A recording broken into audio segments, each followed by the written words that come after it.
ڕێز و سڵاو بووێەوە بینەرانی خۆشەویستی تەلەڤیزیۆنی کۆمەڵە بە یارمەتی ئاڕۆیانی هاوکار ماتوینەتەوە خزمەتان بۆ پێشکەشکردنی گەشتی هەواڵەکانی سەر لە بەیانی ئەمڕۆی دووشەممە. سەرەتا سەردێڕی چەند هەواڵ.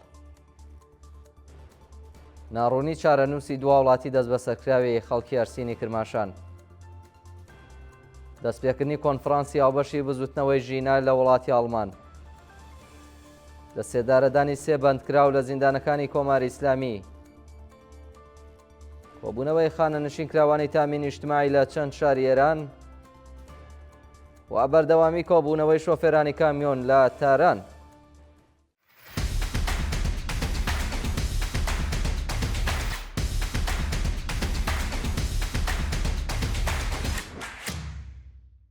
ناڕوونی چارەنووسی دوو هاوڵاتی دەست بە سەرکراوی خەڵکی ئەرسینی کرماشان. ئەحسان ڕۆستەمی تەمەن 38 ساڵ و ڕامین ڕۆستەمی دوو هاوڵاتی دەست بە سەرکراو و خەڵکی شاری ئەرسین سەرەڕای تێپەڕبوونی 40 ڕۆژ بەسەر ماوەی بەندکرانیاندا هێشتا چارەنووسیان دیار نییە. بە پێی راپۆرتەکانە و دوو هاوڵاتیە ڕێکەوتی 29 گەلاوێژی ئەم ساڵ بە هێرشی هێزانامنیەکانی ڕژیمی کۆماری ئیسلامی بۆ سەر ماڵەکانیان بەبێ بەڵگەی قەزایی و بە توند و تیژیەوە دەست بەسەر کراون و دواتر بۆ شوێنێکی نادیار ڕاگوێزراون. شایانی باسا و دوو دەست بەسەرکراوە لە ماوەی بەندکرانیاندا لە مافی دەستڕاگەشتن بە پارێزەر و پەیوەندیگرتن لەگەڵ بنەماڵەکانیان بێبەش کراون و هەروەها سەرەڕای بە دوواداچوونی بنەماڵەکانیان لەسەر دۆخی تەندروستی و هۆکاری دەست بەسەرکرانیان. تا کاتی داڕشتنی ئەم هەواڵە هیچ زانیاریەک لە بەردەستانی. دەستپێکردنی کۆنفرانسی هاوبەشی بزوتنەوەی ژینە لە وڵاتی ئاڵمان. کۆنفرانسی ژینە بە بەشداری حزبەکانی ڕۆژهەڵات و کەسایەتیە زانستی و ئاکادمیکەکان لە وڵاتی ئاڵمان بەڕێوە چووە. ڕێکەوتی ڕۆژی یەکشەممە 6 ڕازبەر. حوت حزبی سیاسی ڕۆژهەڵاتی کوردستان کە بریتین لە کۆمەڵا ڕێکخراوی کوردستانی حزبی کۆمۆنیستی ئێران، حزبی دموکراتی کوردستان ئێران، کۆمەڵەی زەحمەتکێشانی کوردستان، پارتی ژیانی ئازادی کوردستان، کۆمەڵەی شۆڕژێری زەحمەتکێشانی کوردستان ئێران، سازمانی خەباتی کوردستان ئێران و پارتی ئازادی کوردستان و لە سێهەمین ساڵیادی بزوتنەوەی ژینادا کۆنفرانسێکی هاوبەشیان لە شاری کۆڵنی وڵاتی ئاڵمان دەست پێ کرد.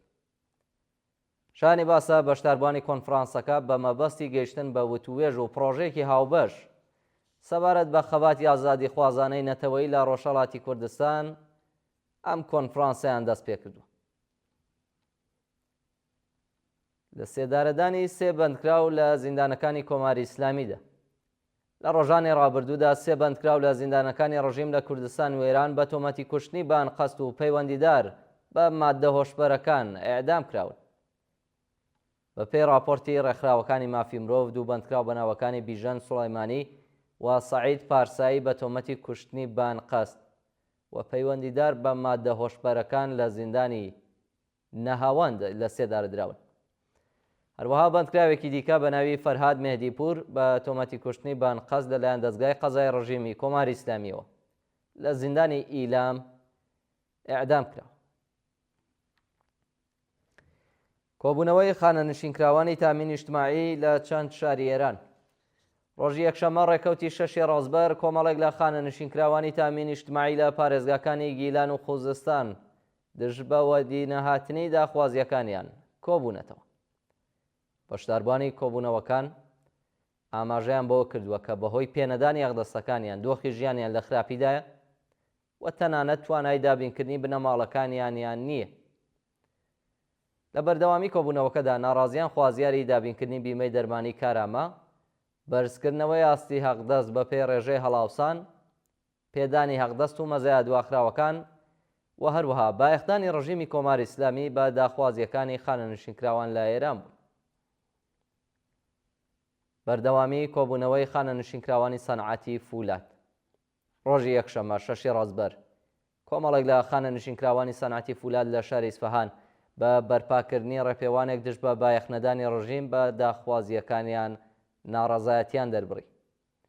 بەشداربوانی ڕێپێوانەکە بە وتنەوەی دروست مۆڵکردنی پلاکارد، خوازیاری بەرزکردنەوەی ئاستی هەقدەست بە پێی ڕێژەی هەڵاوسان، دابینکردنی بیمەی دەرمانی کارامە، پێدانی هەقدەست و مەزایە دواخراوەکانیان، سربەخۆی سندوقی خانە نشینکراوانی سەنعەتی فولاد و دیاتنی داخوازیەکانیان و هەروەها دەستێوەردانی ناوەندە قەزایەکانی ڕژیمی کۆماری ئیسلامی بە شێوەیەکی دادپەروەرانە لەسەر بابەتی کێشەی خانە نشینکراوان. بەردەوامی کۆبوونەوەی شۆفێرانی کامیۆن لە تاران دووهامین هەواڵ. شۆفێرانی کامیۆن لە شاری تاران لە بەردەم وەزارەتی سێمات کۆبوونەتەوە و دشت بە وەدی نەهاتنی داخوازیەکان و بەڵێنەکانی بەرپرسانی پەیوەندیدار ناڕەزایەتیان دەربڕیوە. کامیۆندارانی ناڕازی ئاماژە بۆ دەکەن کە بەهۆی بایەخنەدانی ڕژیم بە داخوازیەکانیان ماوەیەکی زۆرە کامیۆنەکانیان لە سنوورەکانی تورکیا ڕاگیراوە و ڕادستی کامیۆندارانی ناکەن. ناڕازیان خوازیاری بە دوواداچوونی ناوەندە پەیوەندیدارەکان سەبارەت بە کێشەکانیان و هەروەها ڕادەستکردنی کامیۆنەکانیان بوون.